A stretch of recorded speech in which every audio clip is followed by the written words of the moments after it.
Dari Laboratorium Anatomi Institut Kesehatan Medistra Lubuk Pakam. Saya akan menjelaskan tentang anatomi kardiovaskuler. Anatomi kardiovaskuler itu diartikan adalah kardio merupakan jantung, vaskuler merupakan pembuluh darah. Nah, yang kardiovaskuler ini merupakan organ untuk sirkulasi darah. Gitu. Jadi, kalau kita lihat tempat dari kardio ini bisa dilihat di sini. Tempatnya adalah pada kafum torak. Kafum torak. Dia cenderung ke kiri. Gini. Jadi cenderung ke kiri dia. Di dalam kafum torak ini. Sehingga memang kalau ini dibagi dua bagian, jantungnya tetap satu, tapi dibagi dua bagian. Gitu. Yang bagian kanan atau dextra ini perkirakan persis di bawah os sternum. Apa itu yang di bawah os sternum? Nanti akan bisa kita lihat. Tentu ada atrium dextra, ada ventricle dextra, ada aorta ascendens, ada arteri pulmonalis. Begitu. Demikian juga kalau apexnya ini diperkirakan tempatnya adalah karena dia ke kiri begini, ini persis di bawah intercostalis yang kelima, apexnya ini. Sedangkan bagian bawahnya ini persis di atas daripada diafragma ini. Itu tempat. Kemudian kalau kita lihat dari permukaan kardio ini, kita mulai dari anterior. Yang saya tunjukkan ini ada lekukan seperti ini. Ini sering dikatakan sulcus interventricle.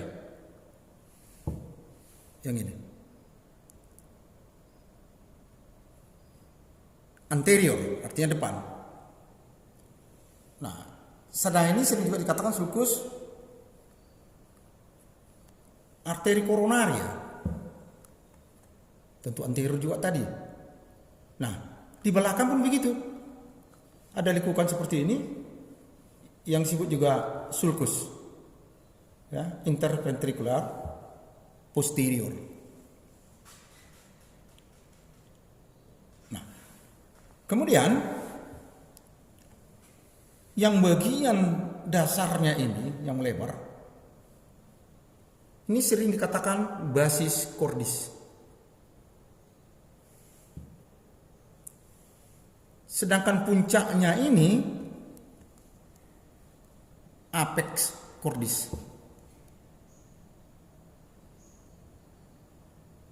Ada 5 ya pembuluh darah atau vaskuler yang terdapat di daerah kardio ini, baik dia yang masuk maupun yang keluar. Ini saya buka. Kalau yang warna merah ini salah satu dari pembuluh darah, ini yang disebut dengan aorta ascendens. Nah, aorta ascendens ini adalah yang keluar dari jantung. yang nanti akan menyalurkan darah ke seluruh tubuh. Maka dikatakan aorta ini adalah pembuluh arteri yang paling besar diameternya. Aorta ascendens ini terdiri dari beberapa bagian memang.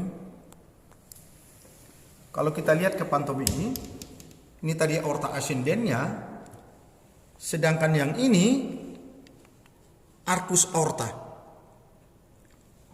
Arcus aorta. Kalau ayah buka ini, maaf suaranya, setelah arcus aorta dia menurun ini. Disebut juga aorta descendens. Kalau nanti di referensi mengatakan ini aorta thoracalis, boleh-boleh saja. Karena dia memang terdapat di daerah torak, setinggi vertebra thoracalis. Nah, kemudian, maaf saya buka, supaya masih jelas.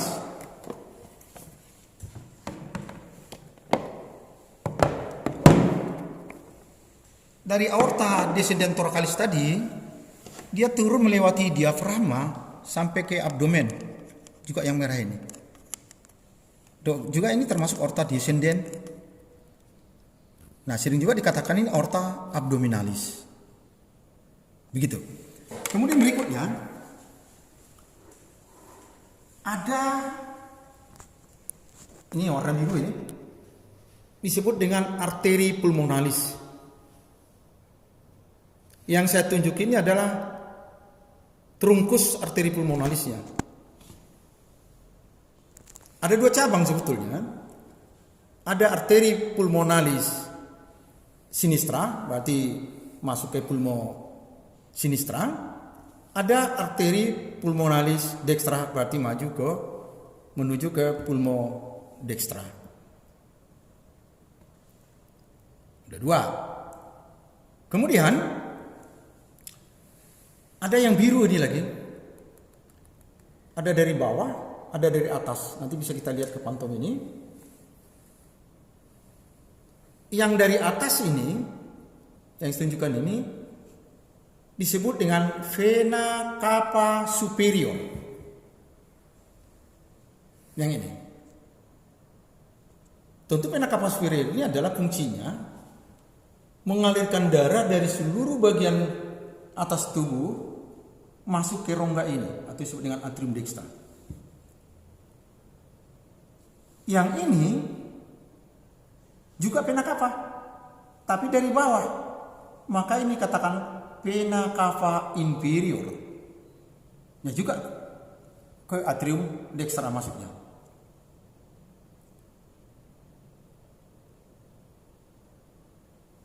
Kemudian kalau Anda lihat ini, para mahasiswa sekalian,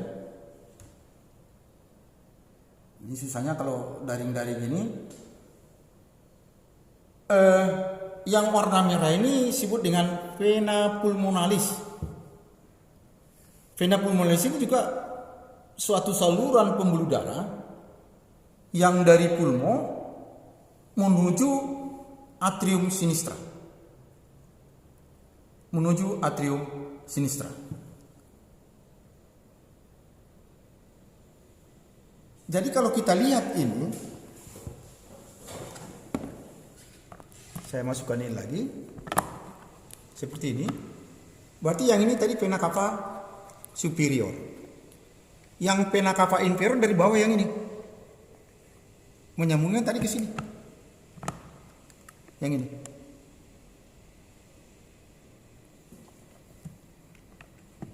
Saya kira begitu. Itu pembuluh darah yang masuk ke sini. Kemudian kalau kita lihat ini, jadi nggak nampak di sini, bisa dilihat nanti di kadaver. Kalau sekaitan dengan pembungkus dari jantung ini atau kardio ini dibungkus oleh selaput ya. Sering dikatakan perikardium. Mohon maaf nggak nampak di sini, berarti kira-kira menutupi ini pembungkus. Perikardium ini sebetulnya ada dua lapisan ada pericardium parietal, berarti bagian luar, bagian luar. Kemudian ada pericardium visceral yang langsung menutupi ini. Nah, sehingga memang pericardium parietal tadi ke anterior, artinya ke depan, dia menempel sejajar dengan os sternum.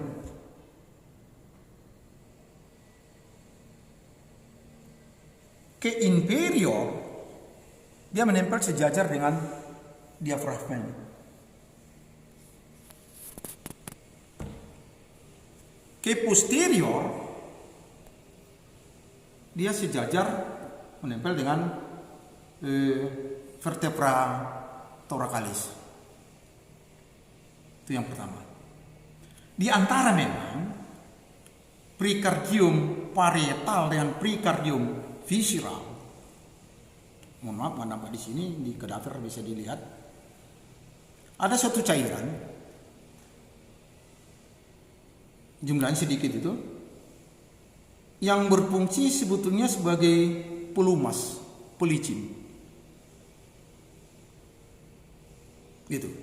Jadi katakan juga itu sebagai pelumas, pelicin. Yang cairan yang terdapat antara pericardium parietal dan pericardium visceral. Maka dikatakan memang fungsi dari pericardium itu adalah mencegah terjadinya pergesekan, ya, gitu, antara interpericardium, kemudian barangkali dengan juga organ-organ yang ada di sekitarnya, termasuk dengan pulmo, ya, khususnya pleura. Satu. Ini ayah buka, nampak ke dalam. Sebelumnya tadi pericardium visceral itu ada yang bagian yang tipis juga ini, yang disebut dengan epicardium. Nah, pericardium juga setelah visceralnya ada epicardium. Yang ini. Kemudian, kalau Anda perhatikan sebetulnya yang paling tebal itu ini. Ini yang paling tebal. Apa itu? Itulah otot jantung yang disebut dengan miokardium. Ini dia miokardiumnya.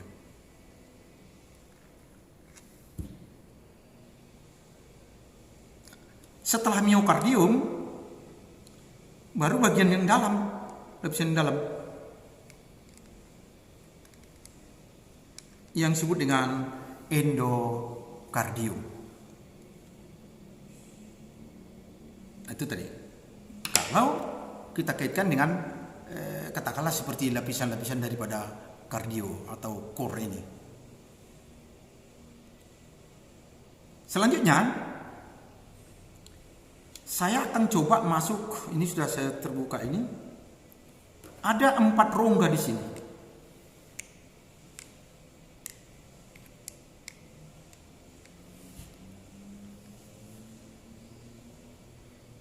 Rongga yang ayah tunjukkan ini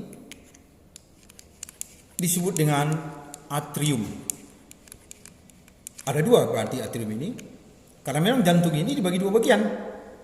Ada yang dextra, ada yang sinistra, yang dibatasi oleh septum. Gitu. Maka begitu juga ini. Yang ayah tunjukkan ini adalah atrium dextra. Nah, atrium dextra ini yang ditampung adalah berasal dari seluruh tubuh, darah yang di sini. Atrium dextra. Nah, tadi salurannya apa? Nah, itu tadi vena cava superior, berarti dari seluruh anggota atas tubuh kita, dan vena cava inferior, dari seluruh bagian bawah tubuh kita, masuk ke sini. Nanti kita jelaskan satu persatu ini. Kemudian yang kedua, rongganya masih sama. Ini adalah atrium sinistra. Atrium sinistra ini tentu juga menampung darah, ada kata sementara di situ, yang berasal dari pulmo, dari paru-paru, baik dekstra maupun sinistra yang di sini. Apa nama pembuluh darahnya tadi ayah jelaskan terdahulu. Yang ini yang disebut dengan vena pulmonalis. Begitu. Masih di atrium. Kalau atrium ini ayah kaitkan dengan fungsi, ada dua sebetulnya. Fungsi atrium tadi. Yang pertama adalah fungsi menampung darah sementara dan diteruskan ke ventrikel. Itu fungsi yang pertama itu. Fungsi yang kedua daripada atrium ini adalah sebagai alat pompa primer. Sebagai alat pompa primer. Jadi ada dua fungsi. Tadi saya katakan bahwa kalau darah yang berasal dari seluruh tubuh ditampung sementara di sini, ada kata sementara, karena dari atrium dekstra ini akan diteruskan ke ventrikel dekstra ini. Dengan terbukanya katup tricus pidalis. Maka dilarikan lagi sini. Demikian juga darah yang tadi yang ditampung sementara di sini yang berasal dari pulmo, ini juga akan diteruskan ke ventrikel sinistra. Tentu dengan terbukanya katup bicus pit atau bicus pidalis atau mitral. Masuk ke sini.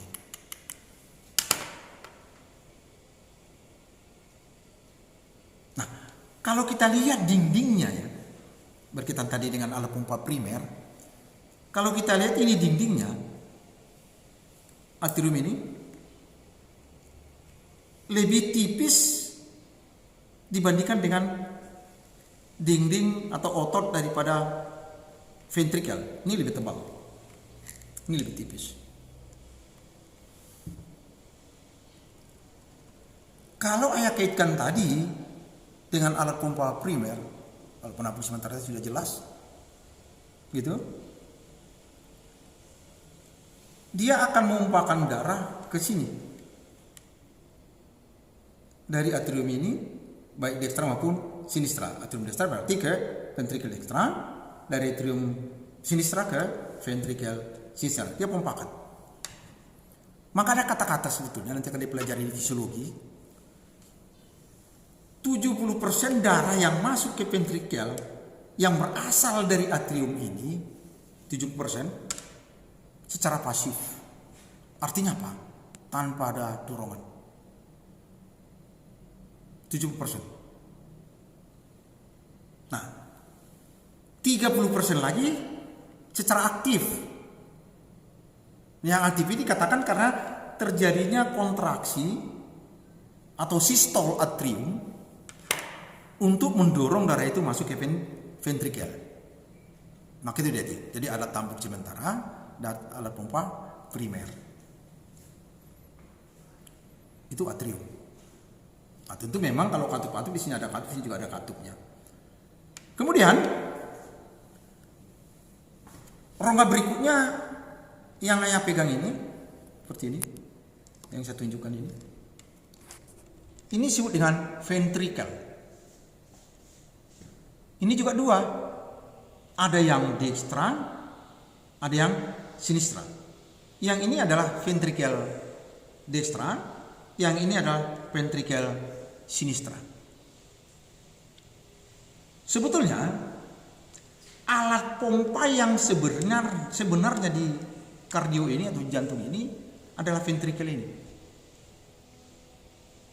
Sehingga memang ventrikel sinistra ini fungsinya adalah memompa darah ke seluruh tubuh. Nanti akan berkaitan dengan sirkulasi sistemik. Sedangkan yang ventrikel dekstra adalah alat pompa ke pulmo. Sehingga memang kalau mahasiswa perhatikan strukturnya ini, antara ventrikel dextra dengan ventrikel sinistra, miokardiumnya, Anda lihat ada 3 perbedaan kita lihat sini. Yang pertama kita lihat miokardiumnya. Ini lebih tebal yang sinistra. Miokardiumnya ini. Ini lebih tipis. Itu satu. Ini rombanya lebih besar, bulat, yang sinistra. Sedangkan yang dextra lebih kecil ventrikelnya. Apa ya rongganya ini? Lebih kecil dia. Boleh katakan seperti bulan sabit yang unik. Selain sini bulat besar. Kemudian kalau kita lihat ini interseptum ventrikel mengarah ke kiri. Kenapa demikian ada perbedaan antara kiri dan kanan ventrikel ini? Tadi sudah saya katakan, ini harus menghasilkan tekanan yang kuat ventrikel sinistra. Kenapa? Karena dia ke seluruh tubuh. Maka dia tebal, bulat, rongganya bulat, besar. Kemudian ada keterlibatan interseptum ventrikel berkontraksi supaya menghasilkan tekanan yang kuat. Untuk mendorong darah itu masuk ke aorta. Nah, maka dikatakan tekanan di sini normal.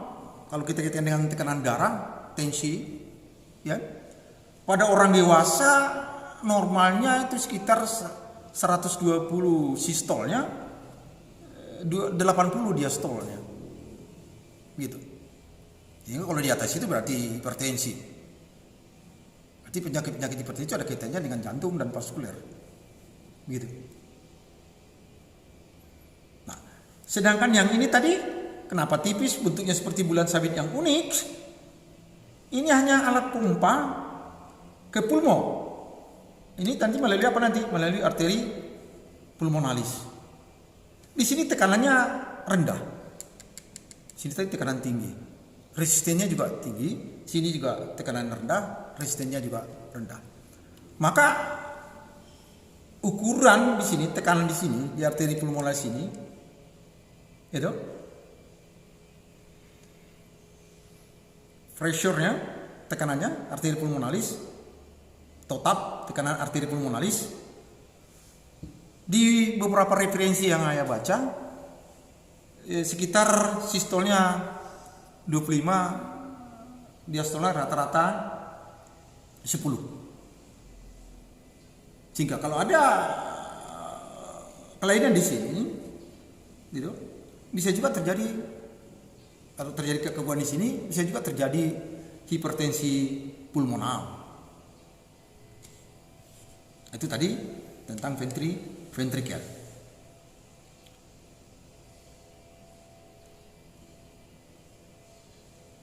Selanjutnya,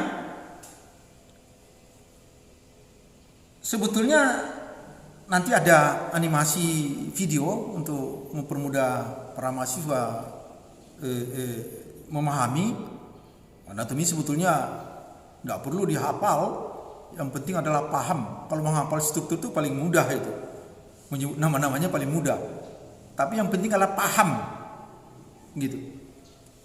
Nanti ada video itu untuk mengilustrasikan Anda memahaminya. Ada katup itu ada 4 ya. Ada katup yang terdapat antara atrium dextra dengan ventrikel dextra ini. Ada juga katup antara sama atrium dengan ventrikel ini, yang disebut dengan katup atrioventrikular. Arti itu ada 2 di situ. Yang antara atrium dextra dengan ventrikel dextra disebut dengan katup tricuspidalis. Kenapa tri? Karena daun katupnya 3 dan diperkuat oleh chorda tendinae. Sedangkan katup yang terdapat antara atrium sinistra dengan ventrikel sinistra adalah katup bicuspid yang juga diperkuat oleh chorda tendinae. Sudah 2. Kemudian ada juga sering dikatakan katup semilunaris. Nah, kalau katup semilunaris itu kalau berdasarkan tempat, barangkali bisa dilihatkan di sini. Ada juga 3 daunnya ini, yang warna putih yang disorot ya. Berarti dia terdapat antara ventrikel sinistra ini dengan aorta ascendens. Dengan aorta ascendens. Berarti yang saya tunjukkan ini namanya katup semilunaris aorta.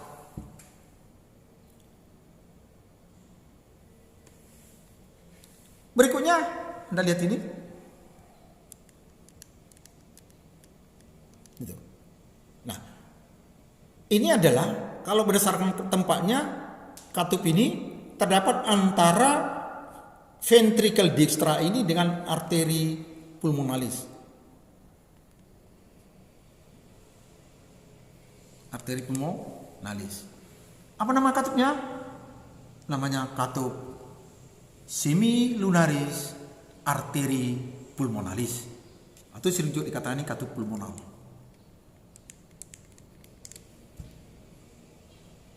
Nah, tentu itu perlu masih ketahui bahwa fungsi katup itu sebetulnya menahan aliran balik darah. Menahan aliran balik darah. Tentu begini, katup yang 4 tadi yang saya sebutkan, ada buka dan tutup katup-katup itu. Nanti bisa saya perlihatkan di animasi video saya, nanti akan ada itu. Kalau jantung dalam keadaan berkontraksi ini, berarti muncul ya begini. Nanti nampak di video itu. Berarti jantung dalam keadaan sistol. Berarti jantung dalam keadaan memompa. Kalau kaitan tadi katup yang terbuka, saya ulangi, katup yang terbuka, kalau jantung dalam keadaan sistol, berarti memompa, berkontraksi. Katup yang terbuka adalah katup semilunaris aorta ini dan katup semilunaris arteri pulmonalis atau katup pulmonal. Sedangkan yang tertutup adalah katup atrioventrikular yang tadi disebut dengan katup tricuspidalis dan katup bicuspidalis. Itu kalau dalam keadaan sistol. Balik. Setelah dia memompa, ototnya akan terjadi relaksasi. Dia kendor kembali. Maka dikatakan tuh diastol. Maka jantung dalam keadaan diastol. Kalau jantung dalam keadaan diastol, sering dikatakan dia dalam keadaan mengisi.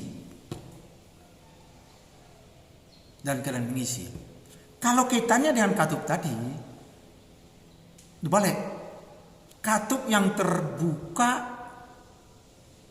adalah katup tricuspidalis dan bicuspidalis. Itu yang terbuka.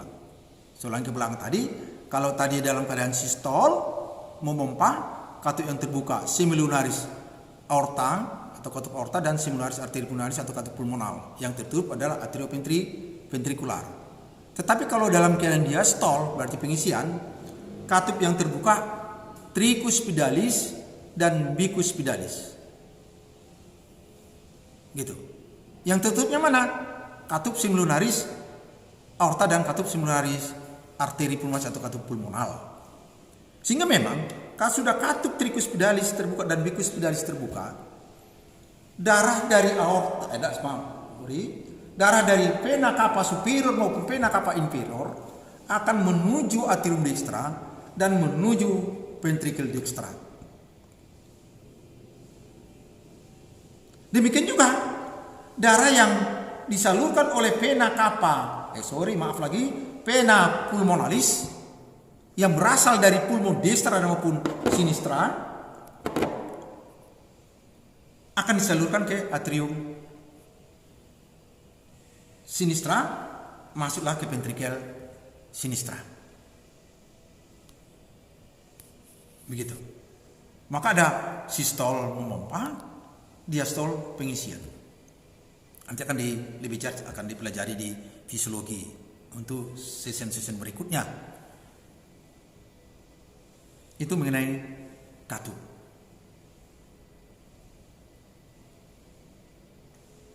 Kemudian kalau nanti sebetulnya di dalam fisiologi, nanti di fisiologi pelajarannya, kenapa jantung itu bisa berkontraksi dan bisa diastol secara spontan atau tanpa di bawah pengaruh kita, tanpa di bawah pengendalian kita, maka di dalam jantung nanti akan saya jelaskan di fisiologi ada yang disebut dengan sistem konduksi jantung, sering sistem listrik namanya. Ini sepintas saja, nanti karena ini pelajaran di fisiologi kita belajar anatominya. Ada yang disebut dengan sinoatrial nodes atau SA nodes. SA nodes itu sebetulnya, nanti kalau kita sudah masuk fisiologi ya, adalah pacemaker utama. Nah, sehingga nanti dia akan teruskan di dinding atrium dextra dan sinistra, internodulnya akan diteruskan ke AV, atrioventricular nodes. Ini sepintas saja, nanti akan saya jelaskan lebih jelas nanti di fisiologi. Dan akan diteruskan juga ke bundel His, gitu. Dan juga punya cabang disebut dengan Purkinje. Ini antara listrik itu. Nanti saya akan jelaskan di fisiologi. Sehingga tadi memang ayah katakan pembukaan tadi bahwa fungsi jantung itu alat pompa. Jadi ada 3 kaitan sebetulnya.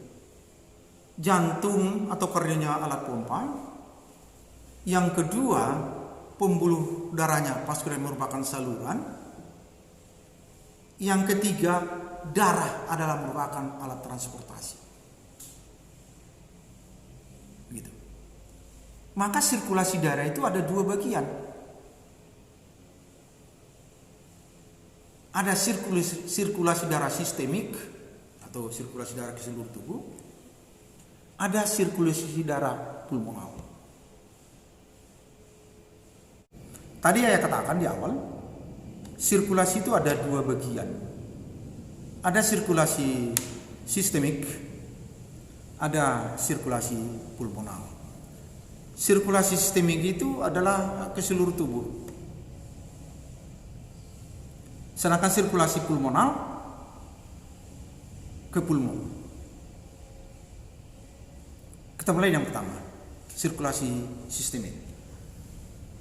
Sirkulasi sistemik ini kalau kita mulai dari ventrikel sinistra, kenapa dari ventrikel sinistra? Karena ini alat pompa seluruh tubuh.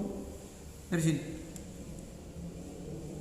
Tentu akan diteruskan ke aorta. Dari itu akan dilihat ke aorta. Aorta ini banyak cabangnya sebetulnya. Kalau saya sebut satu persatu lama kali, tolong dia ada cari sendiri nama-nama pembuluh darah. Gampang itu pembuluh darah itu. Pada umumnya kemana dia lewat, dari mana dia pergi, ya, dari mana dia masuk, itu nama dia. Gitu. Dari aorta nanti akan cabangnya menjadi arteri. Tentu di arteri diameternya lebih kecil. Maka dari segi fisiologi ada beda arteri dengan vena. Arteri itu dindingnya lebih tebal ya, ototnya lebih tebal dibandingkan pena. Maka arteri itu lebih elastis dibandingkan dengan pena. Kenapa demikian? Karena arteri tadi menerima tekanan yang kuat. Oke, dari itu sampailah ke arteri. Dari arteri sebetulnya ke kapiler. Nah, kapiler ini kan tempat pertukaran ya. Tadi darah kan alat transportasi. Akan terjadi difusi di situ. Maka dinding arteri itu, kapiler itu lebih tipis ya, memudahkan terjadinya difusi, pertukaran lah. Apa itu? Pertukaran gas. Misalnya antara oksigen di CO2, CO2 keluar dari sel masuk ke dalam darah kembali. Dari sana masuk ke venula atau venulus. Dari venulus setelah itu masuk lagi ke vena, vena masuk ke vena cava ini. Tentu dari vena cava ini akan masuk ke atrium. Itu sirkulasi sistemiknya. Sebetulnya sirkulasi sistemik itu pasti ada hubungannya dengan sirkulasi pulmonal. Sehingga tadi saya katakan bahwa atrium dextra ini menampung sementara darah yang dari seluruh tubuh, tentu akan diteruskan ke ventricle dextra. Ini juga memompa sirkulasi pulmonal. Dia pompa darah itu dengan tekanan yang rendah tadi, ya tentu katupnya ini sudah terbuka, dia akan masuk ke arteri pulmonalis, baik yang kiri maupun yang kanan. Masuklah ke pulmo. Di pulmo tentu akan terjadi juga difusi, pertukaran gas. Nanti kita belajar di sistem respirasi. Di mana terjadi itu? Tentu di alveolus, membran alveolus. Nah, kalau sudah oksigen lebih tinggi dibandingkan CO2, darah itu tadi akan dialirkan melalui vena pulmonalis ini. Vena pulmonalis masuk ke atrium sinistra. Nah, itulah sirkulasi pulmonal. Nah, tentu tuh kalau sirkulasi sistemik kembali dari sini akan kembali lagi ke sini, ke ventricle sinistra, akan dipompa lagi ke seluruh tubuh. Itu tentang sirkulasi darah pulmonal dan sistemik. Para mahasiswa sekalian, Anda ada tugas nanti cari nama-nama pembuluh darah. Saya tidak akan menjelaskan satu persatu. Di sini sebetulnya Anda lihat ada warna yang merah. Ini vaskular juga pembuluh darah ini. Ada warna biru, baik di anteriornya maupun di posteriornya. Sebetulnya yang merah yang ini, yang merah-merah ini, gitu, disebut dengan arteri koronaria. Nah, arteri koronaria inilah yang mensuplai darah ke seluruh bagian-bagian dari jantung ini, termasuk ke ototnya, termasuk ke miokardiumnya. Berarti secara garis besarnya ini ada dua ini, karena jantung tadi kan dibagi dua bagian, ada yang sinistra, yang dextra. Yang ayah tunjukkan ini dengan cabang-cabang yang kecilnya ini, semua ini, yang ini berarti arteri koronaria dextra. Ini ada cabang-cabang kecilnya, terus juga ke posterior begitu. Nah, ini yang mensuplai darah dengan cabang-cabang kecilnya tadi ke seluruh bagian-bagian jantung sebelah kanan atau dextra. Nah, sedangkan yang ini arteri yang merah ini ya, juga ini ke belakang ini, gitu, disebut dengan arteri koronaria sinistra. Sepintas ini juga lah yang mensuplai darah ke seluruh bagian-bagian jantung sebelah kiri atau sinistra, yang ini, yang merah ini. Begitu juga ke posterior. Nah, gitu. Maka salah satu penyebab terjadinya sakit kandungan patologi sedikit nanti akan dipelajari di di patofisiologi dan patologi, atau di KMB nanti juga akan dipelajari itu. Kalau terjadi penyumbatan pada pembuluh darah ini, arteri koroner tadi, ini yang menyebabkan terjadinya penyakit jantung koroner itu. Gitu. Itulah, kadang-kadang pernah ada masih dengar barangkali ya. Nanti kan di KMB itu ada yang disebut dengan pemasangan stent ya, atau ring gitu. Gitu. Penyakit jantung koroner itu non infeksi ya. Jadi ada kaitannya dengan gaya hidup ini. Gitu. Sedangkan yang biru, ada juga yang biru ya. Ini anteriornya. Saya pintas saja ini. Ada yang kecil, ada yang besar. Semua akan bermuara ke yang besar ini. Nah, ini namanya vena koronaria. Ini yang besarnya juga nih, vena koronaria. Tentu juga akan menyalurkan darah yang sudah konsentrasi CO2 dari seluruh jantung ini, ya, dari vena koroner ini akan diteruskan melalui sinus. Ada sinus ini, namanya sinus koronaria. Jadi langsung kemana? Langsung masuk ke atrium dextra. Ini juga nampak sinusnya sini. Ini nampak sinusnya. Gitu, masuk ke sini. Tanpa melalui vena cava, dia langsung ke sana. Itu pembuluh darah yang mensuplai darah ke jantung ini. Sebetulnya nanti di fisiologi juga ya. Bunyi jantung itu ada 2 yang penting ya. Sebetulnya ada 4 tapi 2 aja yang diketahui mahasiswa. Baik keperawatan, sudah masuk di keperawatan saya ini. 1, fungsi jantung tadi nggak ada 2 itu tadi. Oke. Sistol dan diastol, pompa dan apa namanya, mengisi ya, diastol. Jadi kaitannya dengan bunyi jantung tadi ada 2 itu. Ada kaitannya dengan tutup bukanya katup-katup itu tadi. Berarti ada kaitan juga sistol dan dia diastol. Pompa, mengisi. Contoh bunyinya itu kira-kira lup dup lup dup lup dup, bukan lup dup dup, bukan gitu, lup dup, kira-kira begitu. Sedangkan bunyi yang pertama S1 ya, lupnya tadi itu terdengar karena penutupan dari katup atrioventrikular, tricuspidalis dan bicuspidalis. Sebaliknya, bunyi jantung kedua itu adalah begitu juga, penutupan daripada katup semilunaris. Ada 2. Nanti akan dipraktekkan mendengarkan itu mengenai bunyi-bunyi jantung. Saya kira begitu pintas anatominya. Kalau fisiologi nanti kan kita jelaskan berikutnya. Kemudian kalau ada barangkali hal-hal yang perlu didiskusikan, silakan selagi saya lagi online. Nanti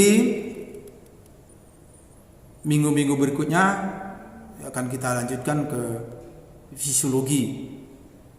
Saya kira begitu. Saya tunggu kalau ada mau didiskusikan. Terima kasih.